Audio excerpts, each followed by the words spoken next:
خراب بیج کے پھل بھی خراب ہوتے ہیں۔ اس کا مال نہ اسے موت کے وقت کام آئے گا اور نہ موت کے بعد، اور سخی کے صدقے اللہ قبول فرمائے گا، اسے بڑھائے گا۔ اس کے صدقات کا بعد موت بھی سے ثواب ملتا رہے گا، اور رب تعالیٰ کسی ناشکر گناہگار یا اڑیل کافر اور ضدی گناہگار سے راضی نہیں۔ اعوذ باللہ من الشیطان الرجیم، بسم اللہ الرحمن الرحیم۔ یمحق اللہ الربا، اللہ مٹاتا ہے سود کو۔ یمحق کے معنی ہے گھٹ کر فنا ہو جانا۔ یہاں یا تو دنیاوی کمی اور بے برکتی مراد ہے یا اخروی نقصان اور خسارہ، یعنی اللہ دنیا میں سود کو گھٹاتا یا مٹاتا یا بے برکت فرماتا ہے۔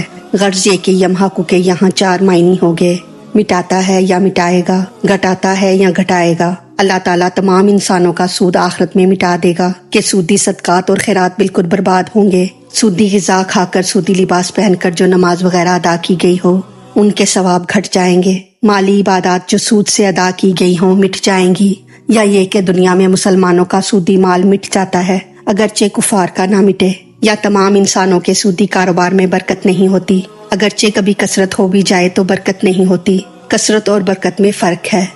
وَيُرْبِي الصَّدَقَاتِ، اور بڑھاتا ہے خیرات کو۔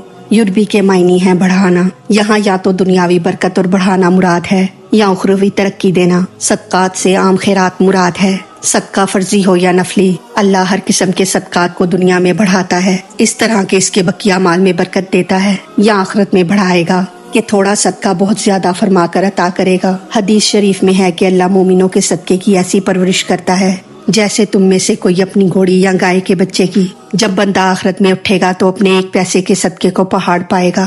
دنیا میں بھی دیکھا گیا ہے کہ سخی کبھی فقیر نہیں ہوتا، اللہ اپنے فضل سے اس کا مال بڑھاتا ہے۔ سخی کی اولاد بھی اپنے ماں باپ کی سخاوت کا فائدہ اٹھاتی ہے۔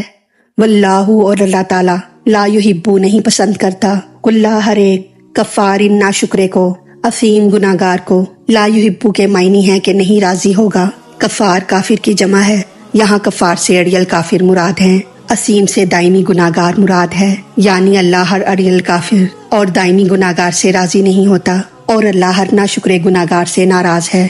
اب اس آیت کا خلاصہ اس طرح ہے کہ اللہ تعالیٰ دنیا میں سودی مال کو برباد کرتا ہے، اور جس مال سے زکوٰۃ نکال دی جائے اسے بڑھاتا ہے۔ اکثر سود خور کا انجام فقیری ہے۔ سود خور کو لوگ برا جانتے ہیں، اسے کوئی امین سمجھ کر اپنی امانت نہیں سونپتا۔ سود خور کو ہر ایک فاجر اور فاسق کہتا ہے۔ وہ فقیر اور غریب جو اس کے ہاتھوں تباہ ہوتے ہیں دن رات اس پر لعنت کرتے ہیں اور بددعائیں دیتے ہیں۔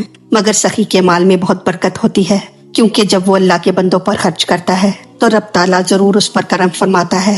روزانہ اس کی عزت بڑھتی ہے، لوگ اس کی تعریف کرتے ہیں، دل اس کی طرف مائل ہوتے ہیں، فقیر اور مسکین اس کے حق میں دعائیں خیر کرتے ہیں۔ یا یہ کہ اللہ تعالیٰ آخرت میں سود خور کو ہلاک کرے گا، اس کا صدقہ، حج، صلہ رحمی سب برباد ہوگا، کیونکہ اس نے یہ ساری نیکیاں سودی پیسے سے کی۔ خراب بیج کے پھل بھی خراب ہوتے ہیں، اس کا مال نہ اسے موت کے وقت کام آئے گا اور نہ موت کے بعد، اور سخی کے صدقے اللہ قبول فرمائے گا، اسے بڑھائے گا۔